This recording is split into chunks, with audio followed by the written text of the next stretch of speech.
Bien, antes vimos que el agua era una especie que tenía el comportamiento dual, ¿sí? Podía actuar como ácido y podía actuar como base, con lo cual también lo podría hacer consigo misma. Esto es un equilibrio químico sumamente importante, el equilibrio que se da de las moléculas de agua entre sí. Ya que tienen este doble comportamiento, existe la posibilidad de que haya una molécula que acepte protones y una molécula que los ceda, generando la especie hidronio, la molécula que aceptó el protón, y la especie oxidrilo a partir de la molécula que cedió el protón, o sea, una típica reacción de transferencia de protones, es decir, una reacción ácido-base. Esta reacción, por supuesto, es una reacción parcial, es reversible, si no ya no tendríamos agua en el mundo, ¿no? Y como toda reacción parcial, va a tener su constante de equilibrio asociada, ¿sí? Esa constante de equilibrio vamos a repasar un poco. ¿Cómo escribíamos la expresión de las constantes de equilibrio para las reacciones reversibles? Decíamos que era la concentración molar de las especies producto elevados al coeficiente que le correspondía, multiplicadas entre sí, divididas las concentraciones molares de las especies reactivas elevadas al coeficiente que les correspondía, multiplicadas entre sí. ¿Se acuerdan ustedes? Eso es lo que nosotros, por ejemplo, conocíamos como Kc. En este caso, Kc tendría esa expresión, pero indicaría en el denominador la concentración molar de agua. La concentración molar de agua en un sistema acuoso, o sea, es algo como la concentración molar de agua en el agua, ¿sí? En una solución que está formada exclusivamente por agua, de un solo componente. Eso es un número que resultaría de hacer la siguiente cuenta, es decir, ¿cuál es la concentración molar del agua pura? Bueno, si yo pienso que aproximadamente la densidad del agua es 1 gramo por centímetro cúbico, tener 1 litro de agua es tener 1 kilo de agua. Y 1 kilo de agua son aproximadamente 55 moles de agua, ¿no? Dividido por la masa molar, que es 18. Con lo cual, la concentración molar del agua en el agua es un número muy alto, es 55,55 periódicos molar y prácticamente fijo. Con lo cual, la concentración molar del agua en una solución acuosa no se incluye en la constante de equilibrio, ¿sí? Es un número fijo que forma parte del número constante. Con lo cual, si yo quiero expresar cómo queda la constante de equilibrio para esta reacción, nos va a quedar en este formato. La concentración molar del hidronio o protón, que es lo mismo, por la concentración molar del anión oxidrilo. No nos queda ningún denominador porque consideramos que esto es un número fijo y que está incluido directamente en este valor de constante. Es tan importante la constante para esta reacción que es tan importante que tiene un nombre particular, es KW, por el nombre del agua en inglés, ¿sí? Y a esta expresión matemática, que es la constante del agua, se la conoce como producto iónico del agua. ¿Por qué? Porque justamente lo que resultó es exclusivamente en una multiplicación, en un producto, y que lo que están multiplicándose son los iones que se genera a partir de la autoionización del agua, o sea, los iones del agua, el hidronio o protón y el oxidrilo, ¿sí? Esta es la expresión de constante de equilibrio para esta reacción. Reacción que siempre ocurre cuando yo tengo un medio acuoso. Esto es sumamente importante. Siempre que tenga agua o soluciones acuosas muy complicadas, una muestra de fluente, acuoso, una muestra de agua de río, acuoso, siempre que haya agua en estado líquido, voy a tener este proceso, voy a tener esta reacción ocurriendo. Y esto se va a cumplir siempre, ¿sí? Bien, vamos a repasar un poquitito acerca de las propiedades de los valores de las constantes. Las constantes de equilibrio, si ustedes se acuerdan, son adimensionales, no tienen unidades. Esto deriva a que en realidad estas concentraciones se deberían reemplazar por las actividades, que están corregidas en unidad. Bueno, la cuestión es que las constantes de equilibrio, y entre ellas la constante del agua, no tiene unidades. Y también, algo importantísimo era que estos valores de las constantes eran únicos para cada reacción, pero que se veían modificados cuando yo tenía diferentes temperaturas. Es decir, los valores de las constantes dependen de la temperatura. Cuando uno tiene que decir o informar el valor de una constante de equilibrio, siempre debe aclarar a qué temperatura corresponde ese valor. Otra cosa interesante es que las constantes de equilibrio de las reacciones asumen valores diversos, es decir, podemos tener constantes muy grandes, constantes intermedias, o constantes muy chicas, ¿sí? Eso nos dice algo acerca de la reacción. Si yo tengo constantes de equilibrio muy altas, si ustedes lo recuerdan, eso implica que las concentraciones de productos son muy grandes y que las concentraciones de reactivos son muy chicas. Mientras que si yo tengo constantes muy chicas, eso indica que las concentraciones de productos son muy bajas y las concentraciones de reactivos son muy altas. Uno tiene que pensar en que esto, en definitiva, es un cociente, ¿sí? Bien, para poder entender un poquitito la importancia de esta reacción, miremos. Acá tenemos el dato de cuánto vale la constante del agua a 25 grados. A 25 grados Celsius la constante del agua vale 1 por 10 a la menos 14, que es un valor extremadamente chico. Es decir, esta reacción es muy poco eficiente, estas concentraciones son muy bajas, y la mayoría de las moléculas de agua se encuentran sin ionizar. Bien, vamos a hacer un pequeño ejercicio. Si yo tuviera solamente agua pura, ¿podríamos calcular a partir de esta expresión del producto iónico del agua cuánto valen las concentraciones de hidronio o protón y dioxidrilo? Bueno, pensémoslo de la siguiente manera. Por cada 2 moléculas de agua que reaccionen, siempre se van a formar una molécula de hidronio y un ion hidronio y un ion oxidrilo. Es decir, estequiométricamente siempre se forma el mismo número de hidronios que de oxidrilos. Si reaccionan 2, 1 y 1. Si reaccionan 4, 2 y 2. ¿Sí? Podemos pensarlo estequiométricamente. Eso nos lleva a una conclusión. En el caso de que yo tenga agua pura, solamente agua, ocurriendo solamente este proceso, la cantidad o los moles de hidronio que se formen siempre van a ser igual que la cantidad o los moles de oxidrilos que se formen. Incluso a cualquier temperatura, porque si esta reacción ocurre más o ocurre menos, dependiendo del valor de la constante, siempre obtengo el mismo número de hidronios que de oxidrilos. Con lo cual, en el agua pura, esas dos concentraciones deberían ser iguales. Y lo son. Siempre se forma lo mismo de hidronio que de oxidrilo si solamente tengo agua. Lo miro de esta reacción. Entonces, haciendo un pequeño cálculo en el cual consiste en decir, bueno, si el producto iónico del agua es estas dos concentraciones multiplicadas, pero estas dos concentraciones son iguales, podríamos reemplazar una por la otra y en vez de escribir una por la otra, escribir una al cuadrado. Eso, si estoy a 25 grados, debería ser exactamente igual a 10 a la menos 14. Con lo cual, si yo quiero despejar o calcular la concentración de hidronio, lo que tengo que hacer es pasar la raíz cuadrada. El resultado es 1 por 10 a la menos 7. Podemos ponerle unidad, porque la estamos extrayendo de una constante que habla de concentraciones, así que eso en realidad es 1 por 10 a la menos 7 molar. Fíjense qué bajas, ¿sí? La concentración molar de hidronio o protón es igual, por supuesto, que la de oxidrilo, y en el agua pura valen 1 por 10 a la menos 7 molar.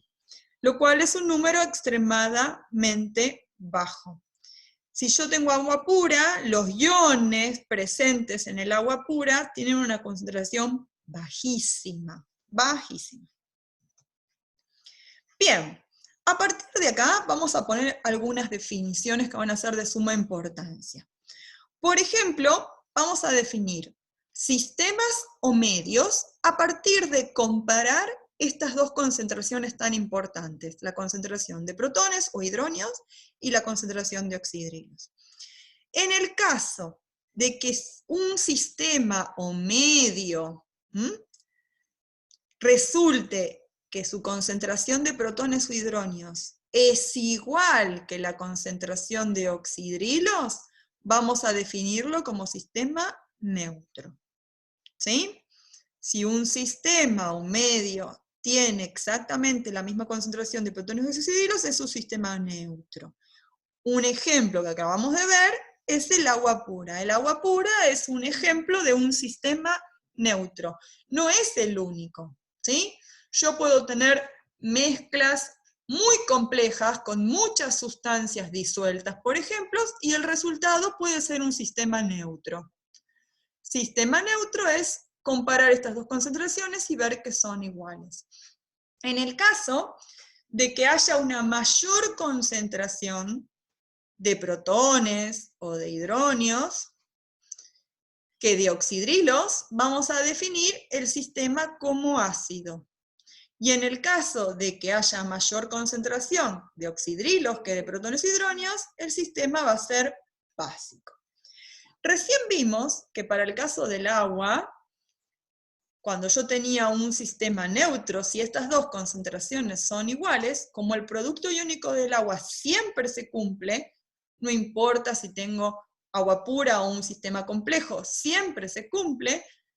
Si el sistema es neutro, estas dos concentraciones son iguales, y ambas son 1 por 10 a la menos 7 molar.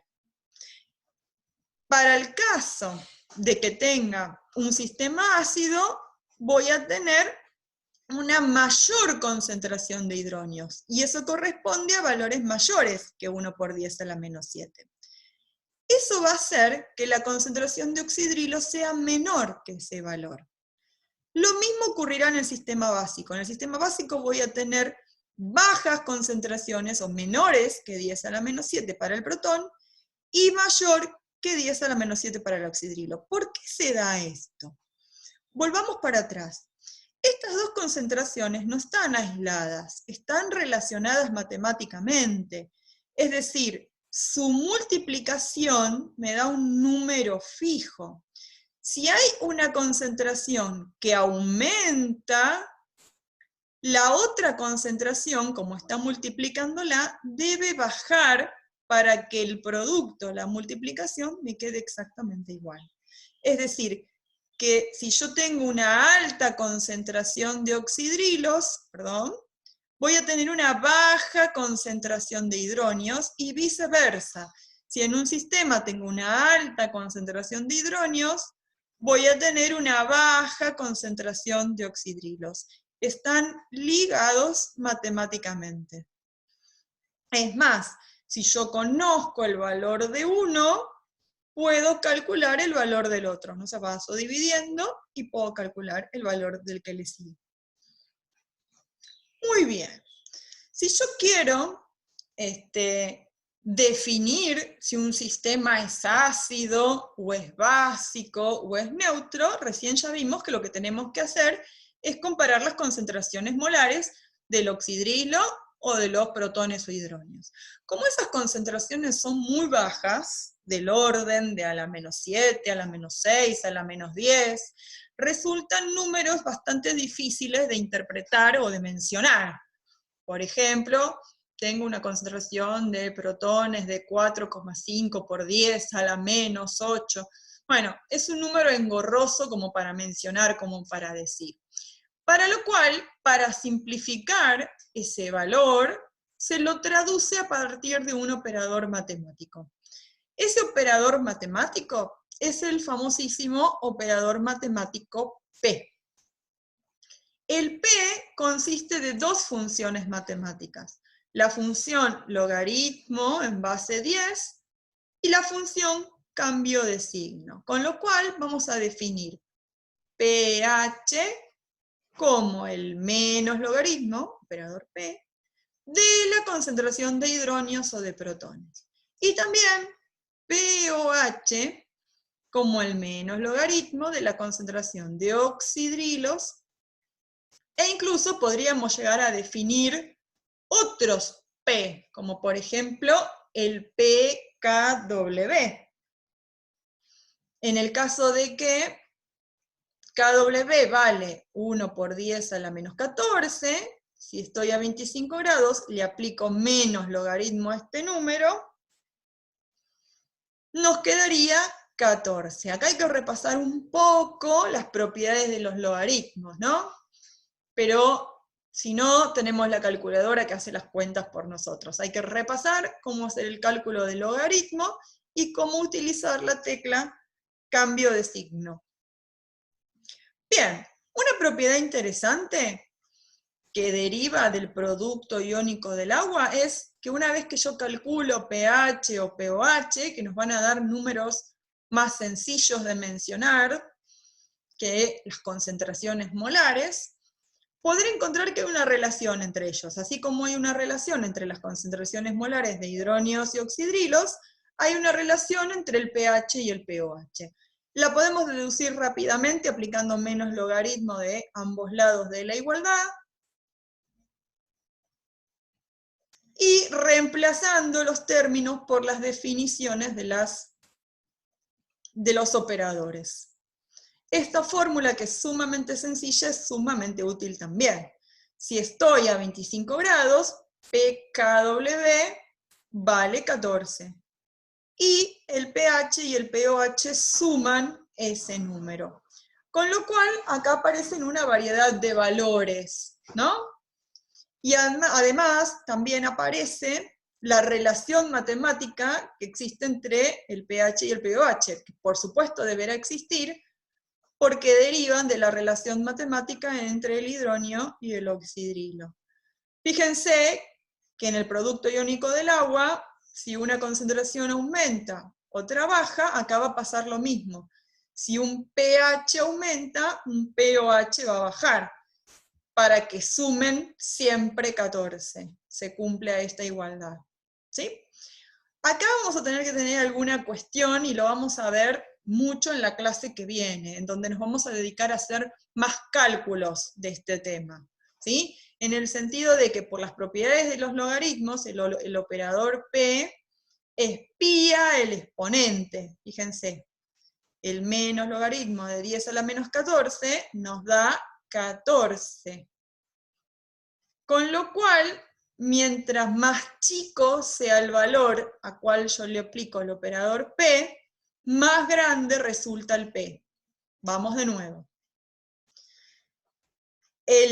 Por las propiedades de los logaritmos, espiamos el exponente, pero es un exponente negativo. 10 a la menos 14 es un número extremadamente chico. Es 0,13 ceros y un 1. Y eso nos da como resultado 14 en cuanto al P. Si yo tengo, por ejemplo, una concentración molar de hidronios como tengo en el agua de 1 por 10 a la menos 7, ¿cuánto nos dará el P? Bueno, haciendo la cuentita, los invito a hacerla con la calculadora científica, nos va a quedar 7, ¿sí? Que es un número más grande que 10 a la menos 14, y nos da un P más chico. Tranquilos con esto porque lo vamos a ir viendo a lo largo de esta clase y mucho la clase que viene. Bien, acá yo lo que hice fue terminar de completar nuestro cuadro de definiciones, en donde apliqué el operador P a las concentraciones, ¿sí? En el caso del sistema neutro, si la concentración es 10 a la menos 7, 1 por 10 a la menos 7, cuando yo hago menos logaritmo de este número, el resultado es 7. Así que el pH de los sistemas neutros es siempre 7. En el caso de los oxidrilos, tienen el mismo valor cuando yo aplico el pOH. menos logaritmo de la concentración de oxidrilos me da 7. Por supuesto, la suma del pH y el pOH me dan 14. En el caso de que yo tenga un sistema ácido, voy a tener concentraciones mayores que 10 a la menos 7. Por ejemplo, 10 a la menos 6, 10 a la menos 5, 10 a la menos 4, 10 a la menos 2. Esas son concentraciones mayores, entendiendo de que yo tengo menos ceros, ¿no? 10 a la menos 2 es 0,01. 10 a la menos 3 es 0,001. Con lo cual, cuando yo aplique el operador P, me va a quedar pH 6, pH 5, pH 4, pH 3. Es decir, que para concentraciones mayores que 10 a la menos 7, voy a tener pHs menores que 7. ¿Ven? La tendencia inversa. En el caso de las concentraciones de oxidrilos va a pasar lo contrario, es decir, como tengo concentraciones más altas de protones, voy a tener concentraciones más bajas de oxidrilos. Por ejemplo, 10 a la menos 8, 10 a la menos 10, 10 a la menos 12. Cuando yo aplique el operador P, me va a dar pOHs 10, 12, ¿sí? Mayores que 7. Pasa todo lo contrario en el caso del sistema básico, en donde tengo muy bajas concentraciones de protones, por lo tanto tengo pHs más altos, y tengo altas concentraciones de oxidrilos, por lo tanto tengo pOHs más bajos. Esto puede confundir mucho, con lo cual lo que yo les recomiendo es siempre recordar o siempre estudiar la tendencia para uno de los operadores. ¿Por qué? Porque tienen tendencias contrapuestas. De lejos, el más famoso, el más conocido, el más usado es el pH. Así que yo les recomiendo siempre pensar o tratar de razonar a través de ese parámetro, ¿no? Y por supuesto, entender lo siguiente. El operador P espía al exponente. Y mientras más chico el exponente, más alta la concentración. Por eso, pHs más bajos corresponden a soluciones ácidas, porque tengo concentraciones más altas, y pHs más altos corresponden a soluciones básicas o menos ácidas, porque corresponden a concentraciones muy chiquititas, como a la menos 10, como a la menos 12. ¿Sí? Fíjense que dentro de este cuadro nosotros definimos cuándo algo es ácido, cuándo algo es neutro o cuándo un sistema es básico. Pero también podemos extender estas definiciones a términos cualitativos, como por ejemplo el término de acidez y basicidad. Vamos a decir que un sistema es más ácido cuando mayor sea su concentración de protones o de hidrógenos. Y vamos a decir que un sistema es cada vez más básico cuando cada vez sea mayor su concentración de oxidrilos. ¿Sí? Entonces, la especie que define los sistemas ácidos van a ser los protones. A mayor concentración de protones, más ácido es ese sistema. Y la especie que nos va a definir a los sistemas básicos es el oxidrilo. Mientras mayor concentración de oxidrilos, más básico es ese sistema. Por supuesto que protones y oxidrilos están relacionados, y mientras más alto es uno, más bajo es el otro. Con lo cual, los términos acidez y basicidad son definiciones o son calificaciones contrapuestas.